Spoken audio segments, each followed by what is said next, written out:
Magda Kalani report. Now we say welcome to our guest, Elizabeth Jones. And are you still standing for the leadership of the UKIP party? I'm not standing for the leadership of the UKIP party, but I still remain on the National Executive Committee, the management board of the United Kingdom Independence Party board. I see, right. So we're talking about you, Nigel Farage, coming to the rescue. Is he going to go to the frontline politics again? Well, he already is. I mean, he is the leader of the EFDD group in the European Parliament. That's the Europe for Freedom and Direct Democracy. He's front row there. He's always going into battle with the major MEPs there. So we will need him because of this sort of attempt to reverse Brexit. I think so. I think it would be. He does need to have a major media presence. It would be helpful if he could be giving his side of the story, giving the Brexit version regularly on the major TV channels, like BBC, Channel 4. Right. You know, because obviously you're a lawyer, they've been using the legal battles to reverse Brexit. There's another big story now, illegal story I want to actually check about. So if we can show, I think we'll show the viewers this one. This Chloe Ayling, the girl who's been kidnapped, the model here. It's a great story. Got all the ingredients. That's how she's been bundled there, and so on. Now, the story got quite a few holes. The middle. You are a lawyer. You represent the client. Now, the lawyer representing her, how the lawyer has to believe his or her client.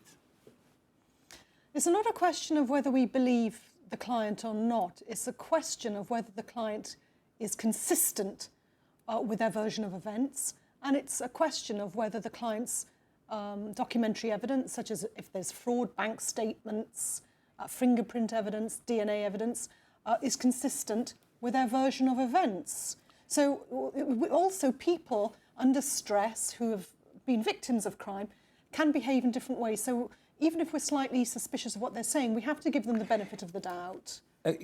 We got cases like, I mean, there's obviously a case we'll discuss in the second half, but we got cases like the two girls and the guy who killed another girl, or accused of killing another girl in Italy. Oh, yes. Murderous something. And one of them... The Foxy case. The Foxy case, and one of them was sort of found again in the appeal and so on.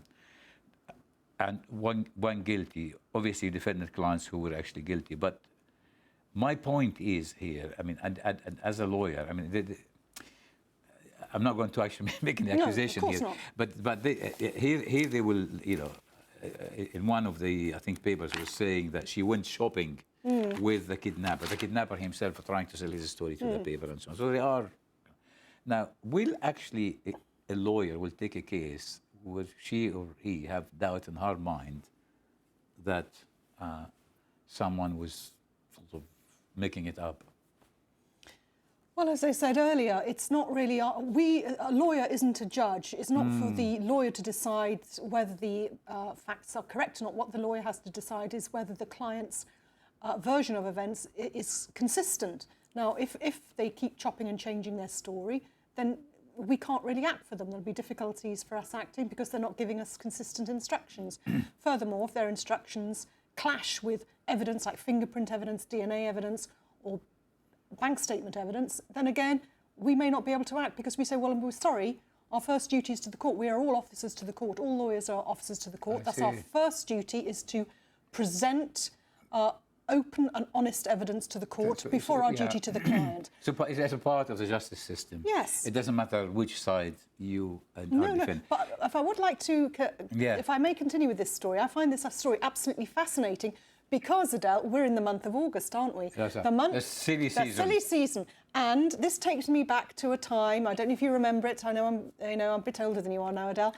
So this takes me back to the time, 1977, Joyce McKinney, another kidnap case. Do you remember? Yes. The former beauty queen, Miss Wyoming, kidnapped Kirk Anderson, a Mormon, under very unusual circumstances. Apparently, she had him strapped to a bed, manacled in mink-lined handcuffs, And she was arrested and charged, and I think it was they let her off with a very, very minimal sentence because she'd skipped the country.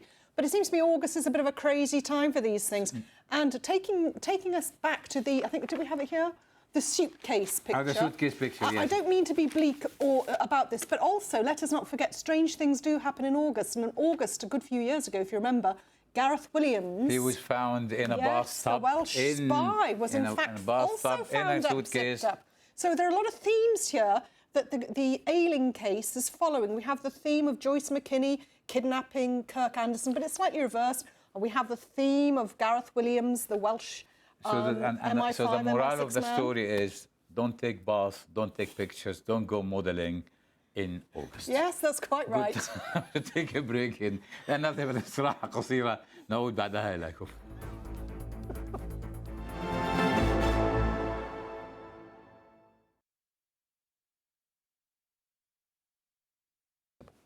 والآن نعود إلى ضيفتنا Elizabeth Jones.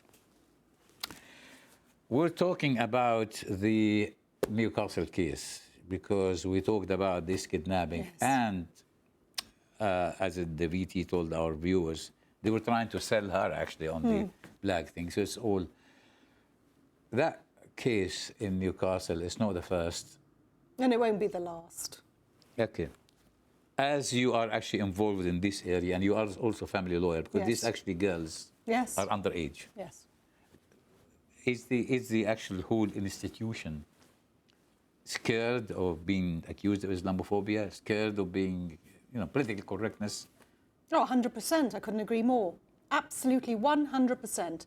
I'm sure you're aware of the crisis we had in Rochdale. It's exactly the same. It's Telford, identical. Oxford. It's happened all around the country. And we have the same response from the police, rather. It strikes me that they seem to be rather timid in their approach.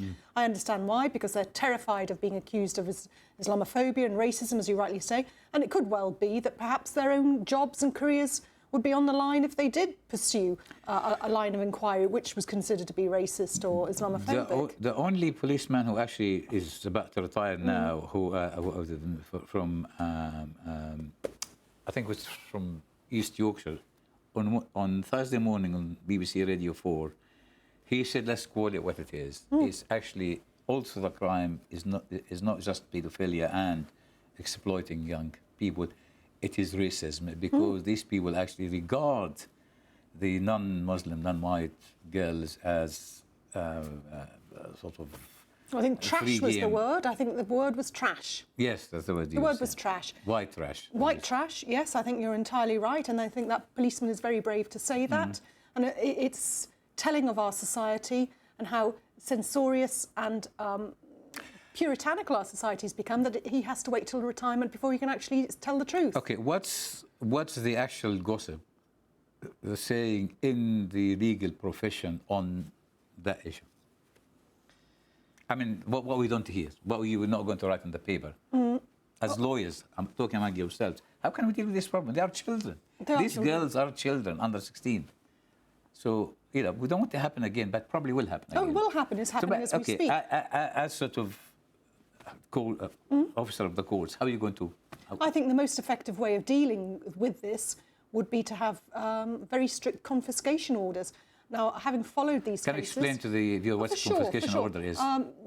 If you've obtained a monetary advantage through deception, misrepresentation, fraud, the Crown can claw back all the money that you recovered through your criminal activities. And one way around this, I think, would be, because I'm sure that many of these men probably have businesses, they'll have their taxi cabs. Most of them are taxi cabs. Exactly. Yeah. And also, it wouldn't surprise me if they have extensive buy-to-let properties tucked away. These should immediately be owned by the state or handed over to the courts for compensation. But that would need a new act of parliament.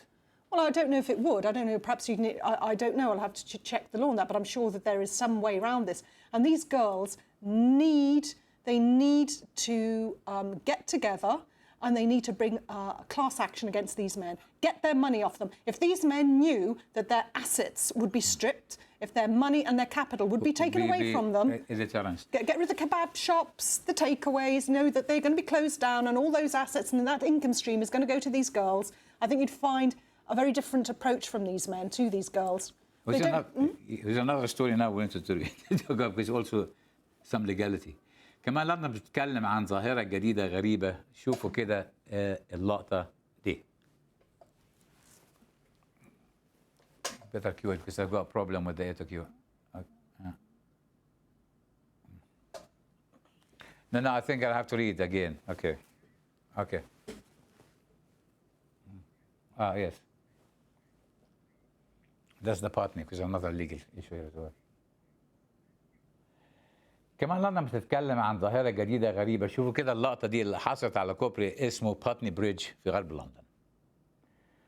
شوفوا الولية ماشية في حالها، لا بيها ولا عليها، مسكينة رايحة شغلها الصبح. شوفوا بقى البغل اللي بيجري ده زي الرهوان، ضربها كتف غير قانوني، راح موقعها في سكة الأتوبيس. لولا القصة السواق يقظ كانت بقت كارثة.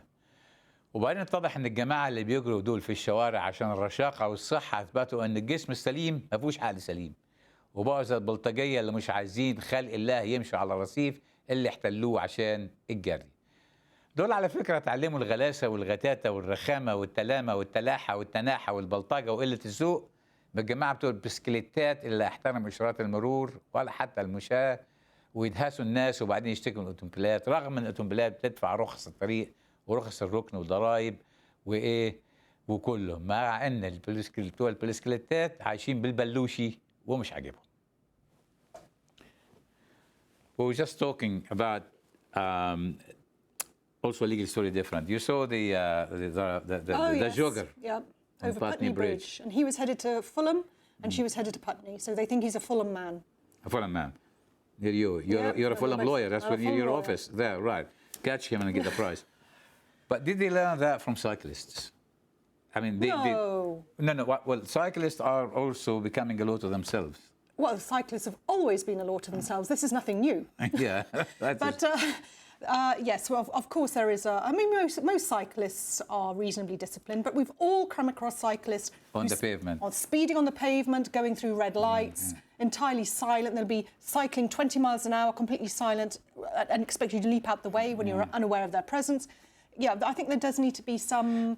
That's what I was going to ask you. What's the law here? I mean, this chap running there hits this lady, a cyclist running into someone. What does the law stand? Well, with that man, the jogger, it was quite obvious he had intent to do that. He actually took a stride, and if I remember, she actually pushed her. He pushed her up. Yes, he moved toward her, pushed her. Well, I mean, it's the attempted murder. Attempted murder. But it'll be whittled down if they ever find him, which I'm sure they won't. It'll be whittled down to something, maybe ABH, something pretty irrelevant. And also, it's interesting, it shows the limitation of CCTV. Yeah, that's why they said, who are the police? And say, CCTV. I know. What does it do there? What actually some of our viewers would say, okay, what's the law on a cyclist sort of coming on the pavement? And that's illegal. It is illegal, but it's never enforced. Nothing ever happens. I'm unaware that they've ever taken any action. I've never seen them take any action. However, I have to say, near Vauxhall, which is South London, the police do have big crackdowns on red light shooting. Yes, so we do quite often see two policemen either side of the traffic lights monitoring cyclists going through. So they do take it quite seriously. So shall we say that all these cameras and taking away the policemen would prove again that the law is an ass? Well, I wouldn't say it's an ass. With a camera? If we had better technology, if the CCTV were able to have close-up focus of people's faces, it would be an absolute ideal instrument. Oh, that's a big brother now. Thank you very much, Elizabeth, for coming again. Sorry for the delay. ده كل عندنا الأسبوع. لا تنسوا تتابعونا على فيسبوك من لندن وعلى تويتر أديل دارويش. هذا كل ما عندنا، نشوفكم الأسبوع الجاي.